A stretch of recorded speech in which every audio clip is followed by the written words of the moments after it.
নমস্কার বন্ধুরা, আজ বাড়িতেই দিলাম সবার খুবই পছন্দের মেদিনীপুরের সেই বিখ্যাত গহনা বড়ি। আগের দিন রাত থেকে বিউলির ডালটাকে ভিজিয়ে রাখা হয়েছিল।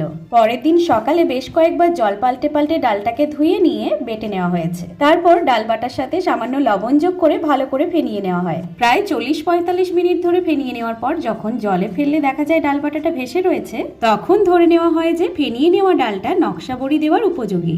এরপরে একটি ছিদ্রযুক্ত প্যাকেটের মধ্যে এইভাবে লাগিয়ে নেওয়ার পর ডাল বাটা দিয়ে পোস্ত বা তিলের উপরে গয়না বড়ি বা নকশা বড়িটি দেওয়া হয়। তোমরা আমার চ্যানেলে আরো বিভিন্ন ধরনের বড়ির নকশা পেয়ে যাবে। বড়ি দেওয়া থালাগুলো প্রায় ঘন্টা দুয়েক রোদে রাখার পর সমস্ত বড়িগুলোকে উল্টে দেওয়া হয়, যাতে বড়ির দুই দিকই ভালোভাবে রোদে শুকিয়ে যায়। যদি রোদের তীব্রতা একটু বেশি বলে মনে হয়, তখন থালাগুলোর উপরে একটি কাপড় ঢাকিয়ে দেওয়া হয়। পরের দিন আবারও বড়িগুলোকে উল্টে দিয়ে রোদে ভালোভাবে শুকিয়ে নেওয়া হয়, বছরের যে কোনো সময় ব্যবহারের জন্য।